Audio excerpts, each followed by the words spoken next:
Koka sunarai sunarayanti. Koka sunarai sunarayanti. Koka sunarai sunarayanti. Koka sunarai sunarayanti. Koka sunarai sunarayanti. Koka sunarai sunarayanti. Hello, welcome to the third episode of the Mango TV podcast. We have my friend Daniel Pinchbeck, who's a writer and author. Mangusta Production produced a documentary based on his book 2012, The Return of Quetzalcoatl. Welcome, Daniel. Hey, thanks, Giancarlo. Good to see you. We're privileged to see you these days. Thank you very much. So let's start first with they say the 30,000 feet view, but I would say even more. Imagine you are on a faraway planet and you are a very intelligent alien, and you have been following the history of humankind for the last million years. What do you see? This blue planet spinning around. How do you think we're doing as humans? I guess there have been times when I felt very strident and I had all the answers or whatever. But I'm not really in one of those times right now. We have a lot of people on the planet. We have a lot of problems, I guess. We have, a lot of new concerns and some old concerns. But generally speaking, you think we've been evolving the last 2,000-3,000 years, 10,000 years, 50,000 years? I've looked at that in different ways. I wrote a book called 2012, The Return of Quetzalcoatl, and we looked at a philosopher called Jean Gebser, who wrote a book called The Ever-Present Origin, and kind of very Germanic way of looking at things. He looked at the evolution of consciousness in terms of these different structures that reach a certain point. Then there's a crisis. There's forces like a mutation to a new form of consciousness.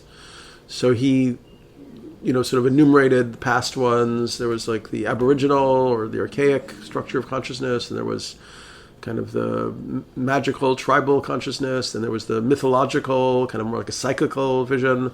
Then we came into the mental rational structure of consciousness, where we became very obsessed with space and matter and science and technology and empiricism. And Gebser, who was writing back in the 50s, thought that we were slowly approaching the end of the mental rational structure, and it was going to force a mutational break during a crisis into the next type of consciousness, which he called integral or aperspectival. And so these different structures of consciousness are different ways of realizing our relationship to space and time and so on, and we have different abilities and different structures. So I still like that map. Ken Wilber was a philosopher who used Gebser a lot. So it does feel to me that we're seeing the end of the sort of mental rational. We've been looking at time in a very linear way, and we've been looking at progress in a very quantifiable way. And now, at least, sort of the elites of society are beginning to question, the direction and maybe something is evolving, Maybe we went too far with the enlightenment and the sovereignty of reason. And so now there's a sort of balancing towards more like spirit and the more intuitive mind than the rational, abstract, analytical mind. Yeah, this course I'm doing right now on kind of ideas of continuity of consciousness after death, and looking at how you can't really even talk about that unless you interrogate scientific materialism, which is the sort of reductive idea that consciousness is just an expression of physical matter, of the complexity of the brain and so on. So, but now, through quantum physics, we actually have kind of a way of understanding, the nature of reality, which is different, that accords actually with a lot of mystical traditions and shamanic traditions. So it still feels like we're trying to break out of this, obstruction or this logjam of the reductive materialism.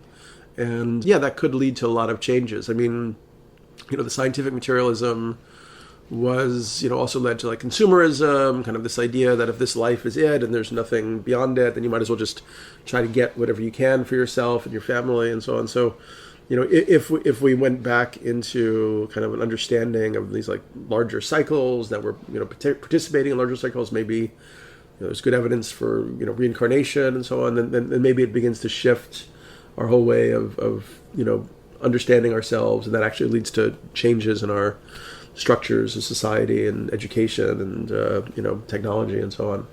It seems very difficult, though, to try to, in such, the society is still very much based on secular materialism and reductionism, and how can we structure a life for ourselves, which is participatory with society, but is a little bit detached from the current paradigm? Do you have a view on that?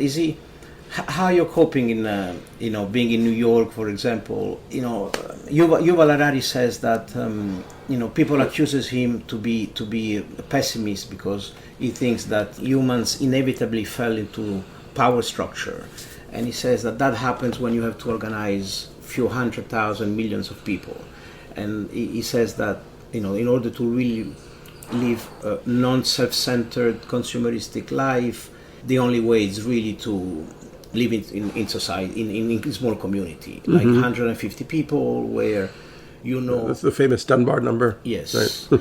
But so, how do you see this evolution to this phase of less materialistic and more empathic, less concentrated just on this life? What is the advice you have for people to try to explore this domain? I always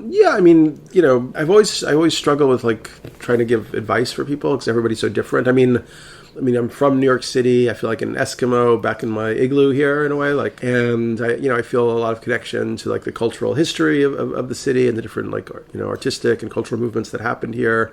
And it was actually really good for me to be away for like 18 months because I was in like Austria, and then I was in Mexico, and coming back, I actually feel a lot of like tenderness for the city, and the city feels like kind of like layers have been peeled away. Like people feel very like authentic and kind of open. There's this kind of, the pandemic and all the riots and Trump and all this stuff has led to a kind of, I don't know, like a beautiful uncertainty. You don't feel anymore that people are like, as interested in the old games. They don't even know what the new game is, but they know that something is shifting, Mm-hmm. So it feels like a great time to be in the city. I mean, yeah, I've thought about it. Like, I just, in my mid-50s now, I feel I'm more of an urban person. I don't really, I have friends who are building, off-the-grid communities in Costa Rica and in New Zealand and so on, and I respect that. They have a whole vision, but I don't know if that's going to be my path. Maybe I'm just going to, be more of an urban person.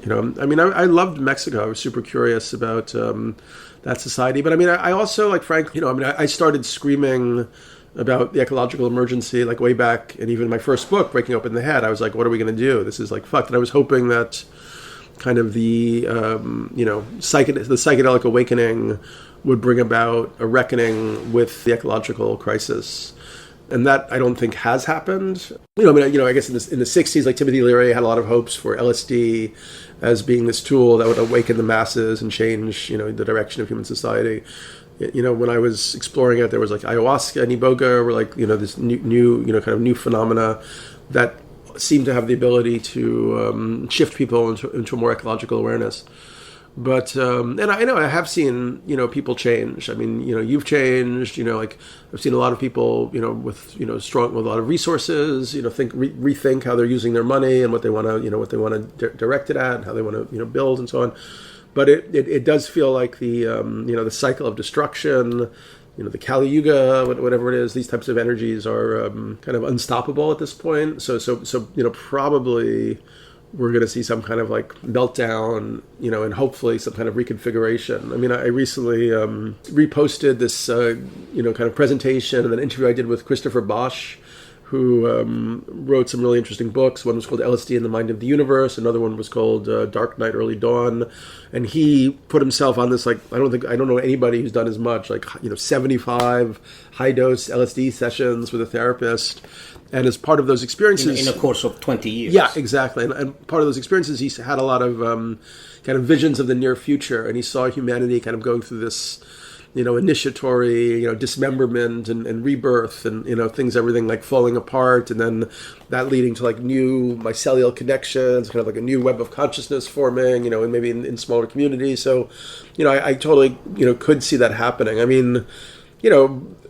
Breakdowns are not fun. It wouldn't be fun to be living in Syria right now. It wouldn't be fun to be living in Afghanistan. It's not, it's like, now, we're seeing, which I'd kind of predicted, which is why I was like screaming so much about it, that, even some of the worst projections of like 10 or 15 years ago around climate change are turning out to be, not as bad as what's actually happening in terms of, these huge spikes in temperature. So at a certain point, we have to ask ourselves, like, if California or Europe has like 125 degree days, what happens to like those agriculture in that region? Like a lot of plants are just not going to make it. So could we then go into a situation where there's a lot of hunger, a lot of desperation, and that doesn't necessarily lead to a nice situation.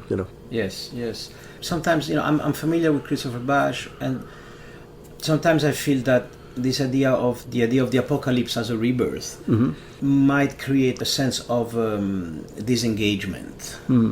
And so if are we gonna wait for the breakdown, or what are we supposed to do to facilitate this shift to a more I gave it my best shot. Like I created a company, Evolver. I had a whole vision of how you could have like a combination of like a media network and a social movement, and try to stimulate self-organizing local communities that were learning about all these transformational practices, and actually then beginning to do like permaculture together, creating like local currencies, also exploring like shamanism and consciousness, kind of shifting the focus, away from kind of like, mind-numbing, entertainment spectacles and so on. And then, part of what I learned in my efforts to do that is, it's just, there's so much inertia in the system. And then also there's a psychological situations where people, project onto, when they see you as an authority figure in some way, then they start projecting. They want to like kind of like take you down, or some of them do.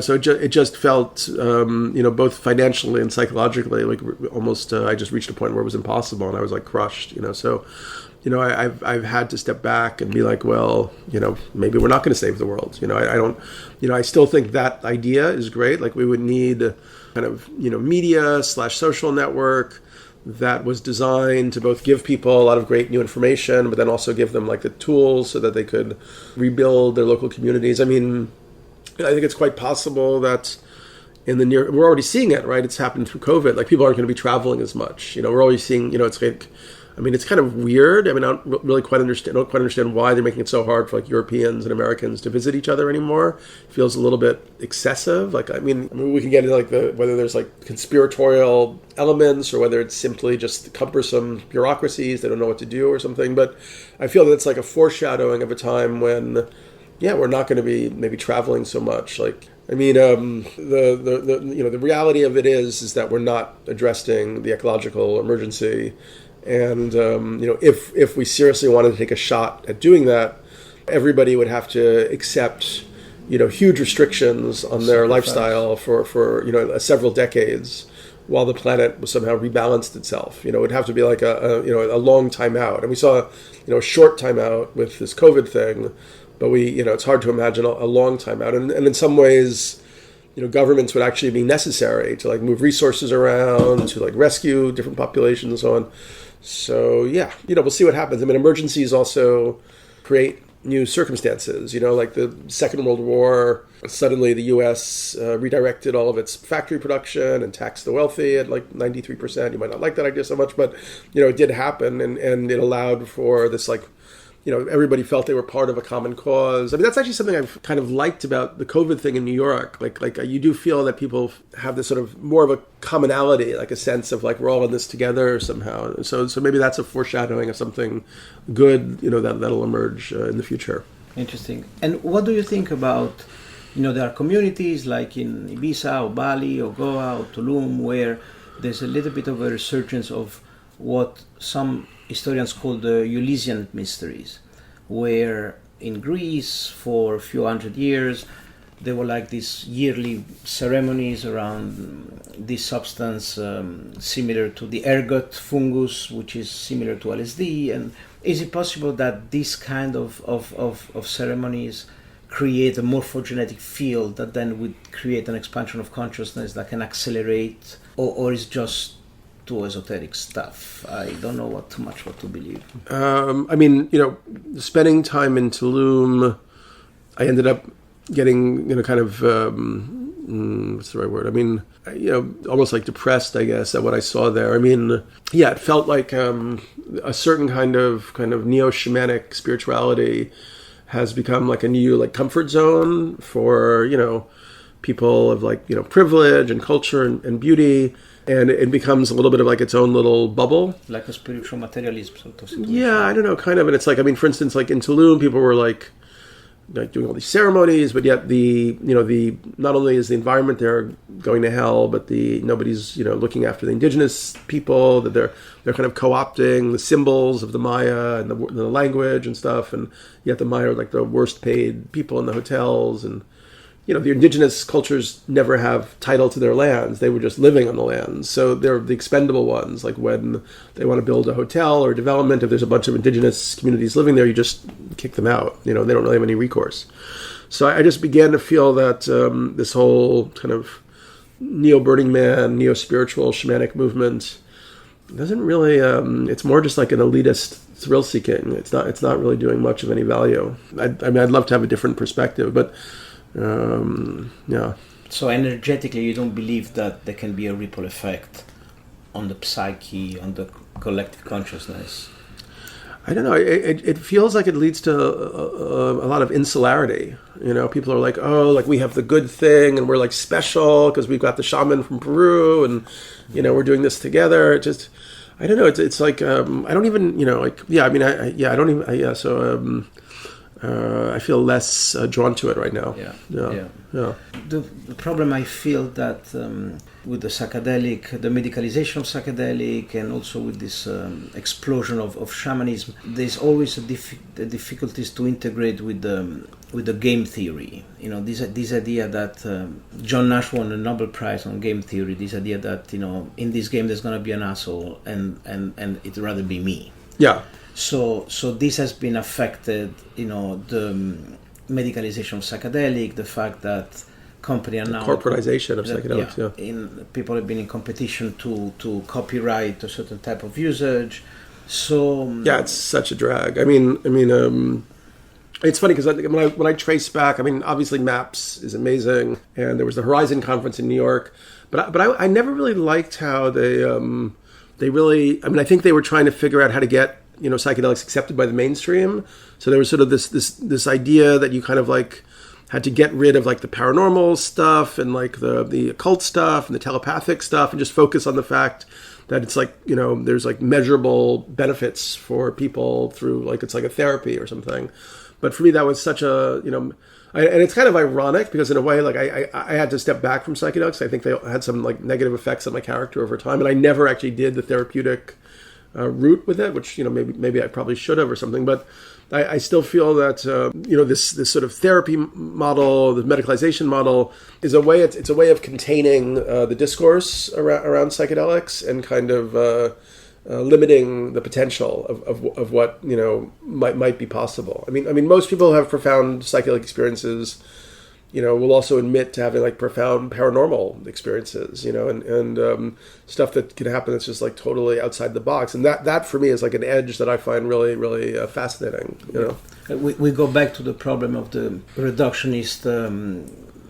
Yeah, it had to be fit. It had to be fit into the game theory model of the society in a way. And also the health system is designed to address one pathology in a very reductionist way, so it can be accepted, you can get the grant, you can get the research, and you can get the one pill. And for the medicalization, that's the path that the company have to take with their limits. Yeah, and it's like it just feels a little creepy because you could imagine a situation where you have somebody like Peter Thiel and these other guys who are going to create like the Amazon or the Uber of psychedelics. So they'll end up with a sort of monopoly situation like Amazon or Facebook, where they'll be the ones who are determining kind of the set and setting for the majority of people. I mean, obviously there are other social networks besides Facebook. You can buy a book somewhere besides Amazon, but they become like the massive umbrella. So that's my fear with the psychedelic movement. It's good, and that could also become very like Brave New World-ish. Like there'll be like a soma for this and the elite. What's that? The soma. Well, it could even be for the masses, but it'll just support the current system of inequality. What I'm hearing now, that the medicalization of psychedelic is really happening now, right? So MAPS expect MDMA to be legal for licensed psychotherapists by next year, and then psilocybin follow maybe a year after. So it's really happened now. So the next application of these compounds can be more for ontological inquiry, to find its own purpose. And because, as you know, we have a little bit of a reputation of psychedelic producer in my case. So I hear, and people ask me recommendation for shaman, and I see pocket of this kind of practice popping up a little everywhere in Europe and in America, not just for addressing depression, anxiety, and PTSD, but for people looking for meaning. And so this is, I think it's a good development, this application of purpose. And then the next application may be for transcendence. So yeah, I mean, it's definitely interesting. Things in life are like, often ambiguous. Like they have good and bad sides to it. And it's like, what's happening with psychedelics is really very fascinating. I mean, when I wrote Breaking Open the Head, which came out in 2002, I wouldn't have imagined this like massive growth of like neo-shamanism and then the sort of corporatization of psychedelics. And yeah, it's quite interesting. It's becoming super mainstream. There is a major TV show now called 9 Identical Strangers with Nicole Kidman, who runs a wellness center. Okay. For 10 days, she put together 9 people, and then she microdosed psilocybin. Yeah, that's funny. So it's really... So what about another topic that you were the first to talk about, which is very controversial, is this idea of consensual non-monogamy. So how has been your... you were the first one to talk about that already many years ago, and that also in mainstream there's more and more movie and books on this idea that it's very difficult to find one person that can be for the rest of your life your companion, your best friend, your confidant, the co-parenting, sharing a bank account, sharing a mortgage. It's putting a lot of pressure in one person. And marriage came from a Judeo-Christian morality that is a little bit fading. So what do you think is the future for sex, love, desire, and relationship? Do you see, in psychedelics, do you see this approach to love and relationship spreading? Or well, that's a good question. I mean, the experiment that I found most interesting was this community called Tamara in Portugal. And but they're very radical, and they were kind of and it's still going strong. It's like 350 people or something. But it was like Germans who maybe had been gone through their childhood at the end of the Second World War, and we're seeing the wreckage of Nazism and so on. And then were part of the 60s. They were trying to figure out why the kind of movements of the 60s didn't yield like great utopian, the promise that was, and when they started to analyze it, they actually began to realize that sex and love was at the core of it. There was like jealousy, possessiveness, envy that led to the breakdown of like communities or like left-wing movements and so on. So they felt that they needed to kind of focus on that question first. Like you couldn't actually build a healthy human society unless you addressed the question of like love and erotic satisfaction and so on. And yeah, I mean, for me, it's like it's and so I mean, there it's like it's very rigid in a way, but it's also they've set up a structure that allows for a lot of experiment. So like people there, I'm sure the younger people have like somebody in the group, in the community, who's their kind of love advisor, and they can even go to a fantasy. With a fantasy, they can say like, I'd love to make love with somebody, and I'll be blindfolded, and I'll never know who that person was. And if your advisor thinks that's a good idea for you, they'll set it up. Or if you're like, I'm very attracted to Juliet, but I don't have a room for a relationship, and I would love to have a sexual contact with her, but I'm too shy to talk to her. If your counselor could go and intercede for you, and that idea of just having a sexual contact without it necessarily being like an emotional relationship, is also something. So, it's kind of a form of communism there. I mean, we're seeing, all sorts of things happening in the relationship world. I mean, obviously the effect of like social media and online dating. I mean, I feel like with the younger generation, there's all sorts of like, breakdowns. Like kids in their 20s, I think are, and maybe that's, the morphogenetic field, has just strengthened for it, seem to be like much more fine with like open relationships with, different models and so on. So yeah, I think there's a lot of change happening. But I mean, I loved the sort of discipline and the rigor of Tamara and how they saw kind of this, liberation of Eros as like a crucial component of bringing out, like bringing like a true liberation of society. Like, yeah, I used to be really, well, I still am. Herbert Marcuse, who wrote like One Dimensional Man and Eros and Civilization. He thought in the 50s, when it was very repressed, that if you could, have sexual liberation, that would lead to, transformation of society and so on. And then when the 60s happened, and there was the sexual liberation, then he was kind of disappointed because it didn't actually lead to the dominant structure. So changing. So he coined a term called repressive desublimation, which was basically like, there was sublimation was this idea from Freud of like, instead of having sex, we ended up like building cathedrals or, businesses or whatever. We refocus our sexual energy on, doing things for society, or, we have to survive.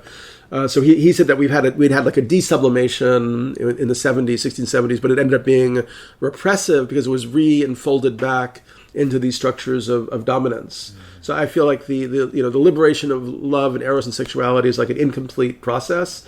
And yeah, we don't really have a roadmap for it. I mean, but a lot of things are actually, obviously happening in, big cities. You have like Tinder, you have like sugar daddy, sugar baby relationships. They're not necessarily healthy, but they're pointing towards kind of like the breaking up of these structures, and that people do have more choice. I mean, in particular when they're young. Is it possible that the new map of sexuality for the third millennium could be based on Tantra? Yeah, I think that would have to be a piece of it, and then I guess that means different things. So I know you've done a number of Tantra workshops, but I did Ista, and I found it like very challenging, but also very profound. Like I'd like to do another experience like that.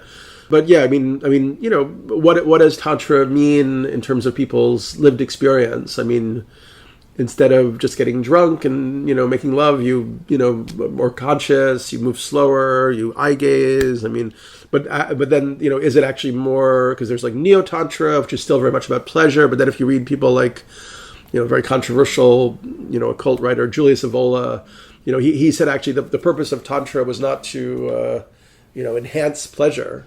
It was actually to sort of, cauterize the egoic impulse, using sexual energy as a way to like break through the ego. And so I don't really see that being done in like the modern Western Tantra. It feels like actually people like even like the Ista teachers I felt had kind of very addictive complexes around sexuality. So it didn't necessarily feel, even though they were having multiple partners and had figured out different techniques and so on, it didn't necessarily feel like liberation. It felt like another layers of addiction. My interpretation of Tantra is a way to transcend using that energy, and then a way to use sexuality in a more altruistic way.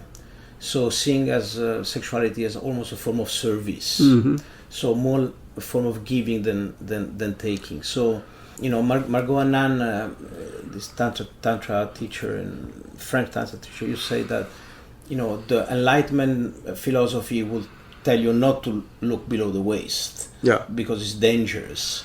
And I think that, this form of Tantra, Neo-Tantra, either from teacher from the Veda, from India, or teacher from Latsu, from China, I think they create a moment of presence, which is then can focus the attention more on finding yourself than losing yourself, if it makes any sense. Yeah.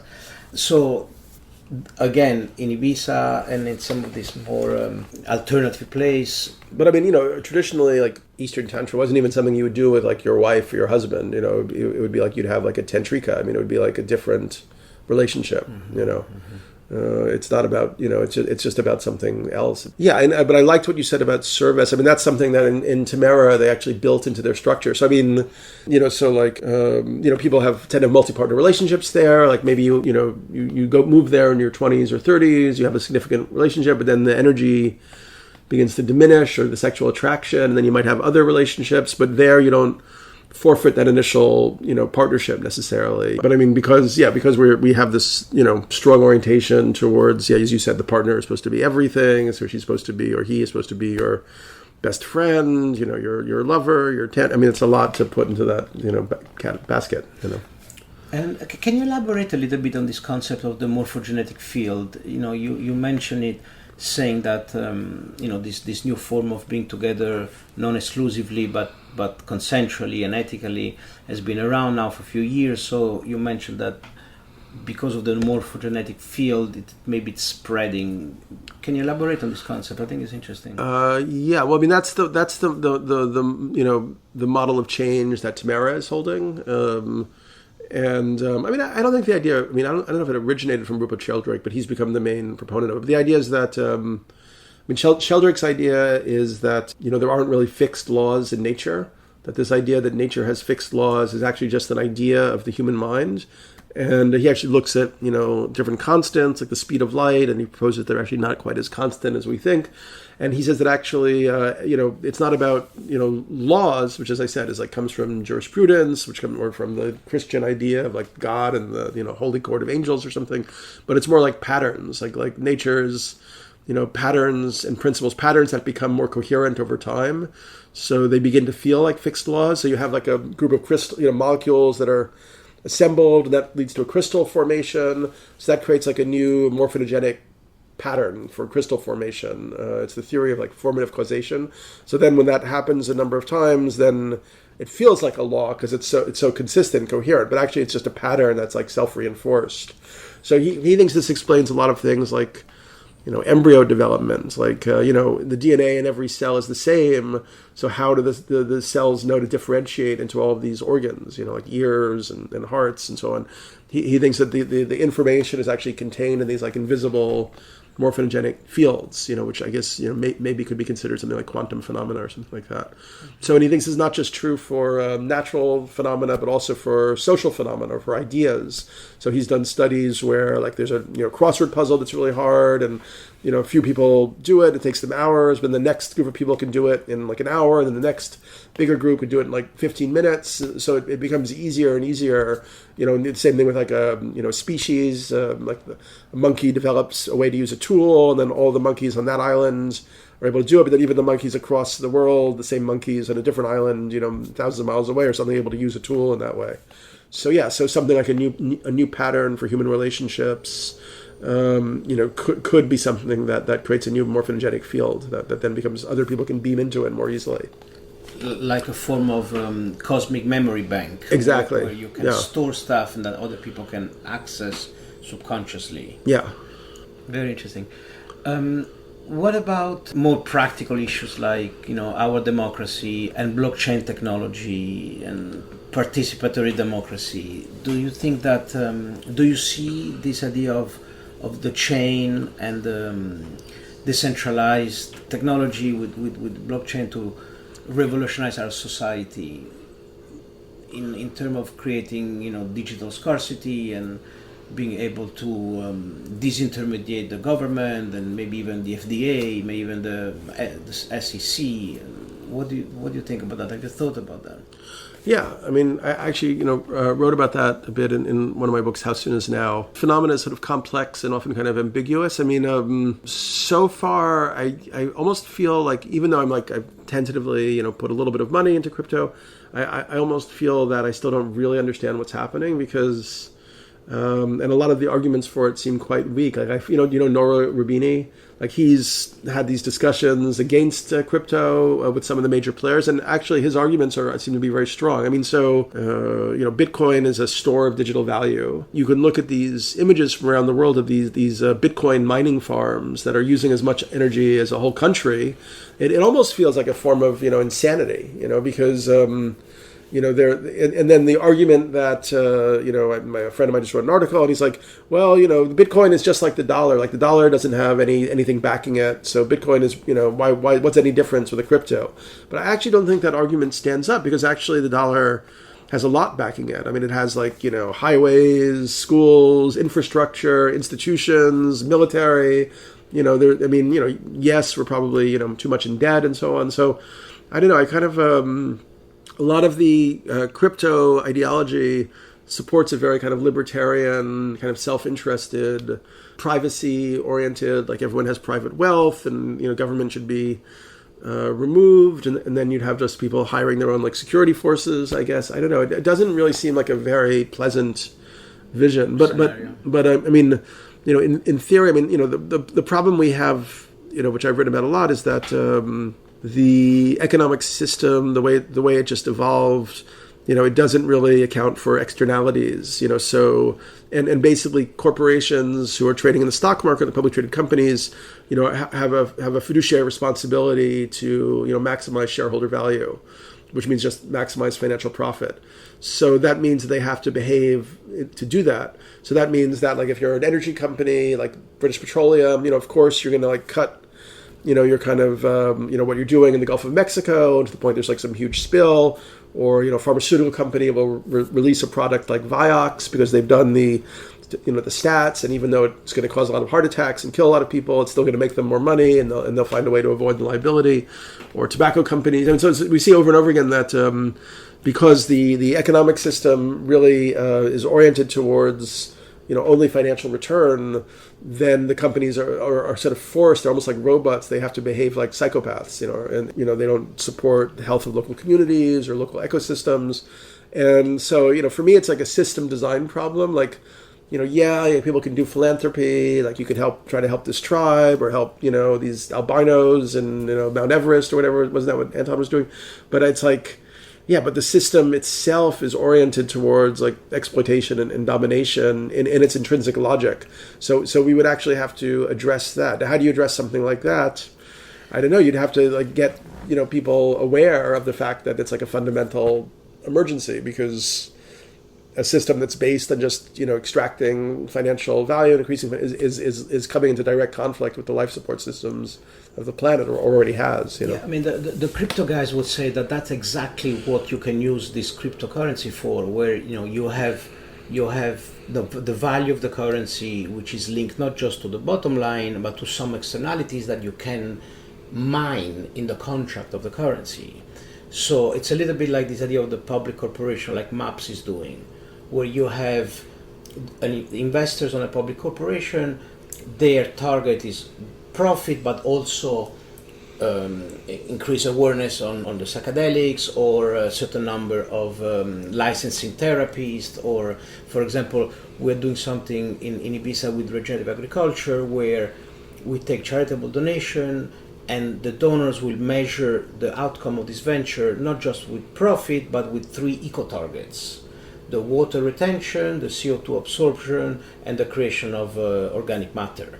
And that's going to be a blockchain thing or crypto thing? For now, it's not just going to be... Yeah, that would be great. Like if that was then became like a coin and people could invest into it or something. That's the promise. Yeah. But I've been hearing about that promise for like a number of years now, and I haven't, like, when I actually see like what crypto is doing in the world, so far I don't really see the ecological or social benefit, kind of the opposite. I mean, it's allowed for, it's not decreasing wealth inequality. It allowed for cunning, mainly white, mainly men who had an engineering background to extract a huge amount of money because they got in there early and they understood, the dynamics of this kind of stuff or something. And then a lot of them moved to Puerto Rico, where they're, hiding their money from taxes or whatever. Nothing about it to me is really, then they talk about, these other subjects. The judgment is out. What's that? The judgment is out. Yeah, I mean, it's, everybody wants to, try to make themselves feel good about themselves. Yeah. And another hot topic in this country is gender politics and gender identity. My son goes to a very politically correct college in the East Coast, in Connecticut, Wesleyan. And he's going to Wesleyan? Yeah. Oh, cool. That's where I went.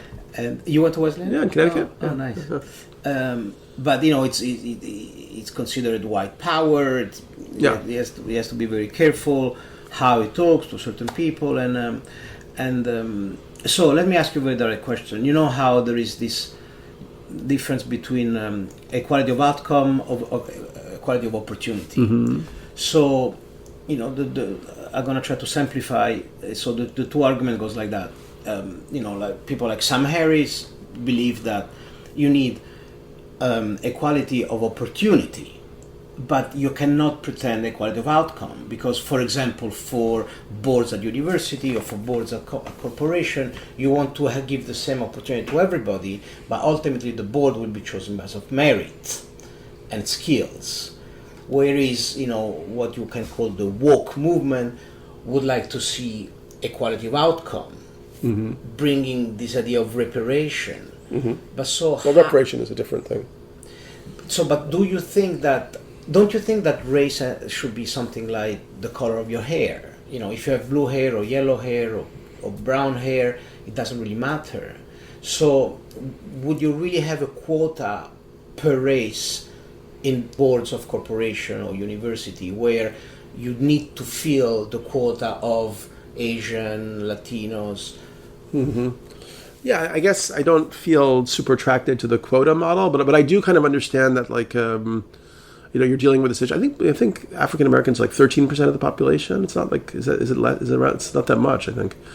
But you're dealing with a history of, like, multi-generational, physical and psychological violence, which has led to people feeling profoundly disempowered, and then they still get, beaten up and imprisoned, first and so on, or they're disenfranchised from the vote, or they make some little mistake when they're a teenager, they're never allowed to vote again in Florida or whatever. So, it is a crap system for them, And yeah, and it is true that, our European and American hegemony is a result of imperialism and colonialism that was originally kind of military and then became based on economic means. Like I was living in Mexico for why is Mexico so cheap for Americans? It's because World Trade Organization, is that the big economic body that issues loans? Like so a number of times they issued these huge loans. The World Bank. World Bank, exactly. That's what it is. World Bank to Mexico. And when Mexico defaulted, which they kind of could have predicted because they had a corrupt government and the money gets siphoned off, then they're like, okay, well, now you have to privatize your industries. You have to cut your social services. So twice, the Mexico, which is a very resource-rich country that could be totally as successful as like the U.S. or Germany or Italy or whatever, was forced to reduce the standard of living for people like 25%. So yeah, so the problem is that we are dealing with these legacies of many forms of exploitation and domination that have been intricately devised by the people who had the power. I don't like the quota system, but I do understand that, and I feel like a lot of the energy of the left has gotten kind of trapped in this woke identity politics stuff that to me is like kind of tangential and feels kind of too, I don't know, it's not my thing. It's like feels like too cultural, like it's all based on these like cultural signifiers and so on. I love like somebody like Richard Wolff, who's a left wing sort of economist, and his analysis. That's where I learned about the Mexican debt crisis and so on. That to me is the reality of our global situation. And so Europe and America have maintained a much higher standard of living by utilizing the tools of economic control and so on. So a lot of the people who weren't part of the calculus of power feel disempowered, disenfranchised, stomped on, and in fact they are. So obviously if we were to ever try to have a just society, we would have to figure out some way to rebalance that, and maybe this quota idea is like an initial sort of crude way, but it doesn't rock my world either. So we've been together for almost an hour. I know you said you don't like to give advice, but what advice do you have for these sophomore or kids that just starting college, like my son, like your daughter, and are a bit lost in terms of what major, what kind of there's the prospect for a profession looks very bleak now. They lost, when I went to university, there was still the idea of finance and entrepreneurship was still very appealing. Now, for some of those kids, they think that the system is like a gigantic Ponzi scheme. Yeah, which it is. And we know. I mean, look at the 2008 financial crash, and you know, those guys were celebrating as they like got huge advances, even though everybody lost their homes and so on. And COVID, same thing. Yeah, exactly. Yeah. But so Yuval Harari says, for example, that because of who I also don't like so much, but go ahead. because I quote him because no, he's like the mainstream neoliberal apologist. Yeah. Like he's Obama's like guy. You know. I resonate with his idea that with artificial intelligence, we're gonna need specialization in ethics and philosophy. And that's so funny. Exactly, that's what I've been trying to sell my daughter on the idea of becoming a technology ethicist. Which I think she would, but she's not interested. I mean, normally whatever you try to tell your kids to do, they're not going to do it. Yeah, but technology ethicists. I mean, what Yuval Harari was saying that they should make ethical courses compulsory for programmers. Mm-hmm. So if you are a computer programmer on MIT or something, yeah. As soon as somebody says "should," it's like the jig's up. But so, which advice do you have for kids that are finishing school and going to university? How do they choose what to study? According to what they well, like? I mean, I guess in a way, like I tried to encourage my daughter to, maybe do more sort of ecological subject matter, but she's tilted in the direction of me and my mother towards like English and literature and so on. Yeah, I mean, ultimately, also, I guess, people should follow their bliss, right? Like, you try to stop people from doing that, it's not so nice, but. I do think that... It's difficult to find this bliss. Well, on the other hand, no, because what I'm discovering is that there are actually a lot of new creative opportunities, but it's possible to like build your own kind of reality through the internet. Like in a way, you can create your own, hub, your own platform. If you have a message, I mean, as a creative person, or you can create your own blockchain, or or NFT. I mean, there's a lot of creativity to be explored in a lot of these new areas. Or if you decide that you want to like create a community of the future, you could probably find a way to contribute to one or start one. So yeah. But I think like what's less, it's probably less of value is going to be trying to do like entry-level jobs and these kind of legacy companies and so on. It's more about like flexibility and creativity and stuff like that. So it's kind of good in a way. I mean, it could be an exciting time to be a young person if you're open to untraditional and unorthodox approaches. Yes. Thank you very much. Is there anything you want to leave the Mango TV audience with? No, I mean, I've been doing these courses at the liminalinstitute.com, and they're still in time to sign up for the consciousness. When is this running? It's running. Oh yeah, they're in time.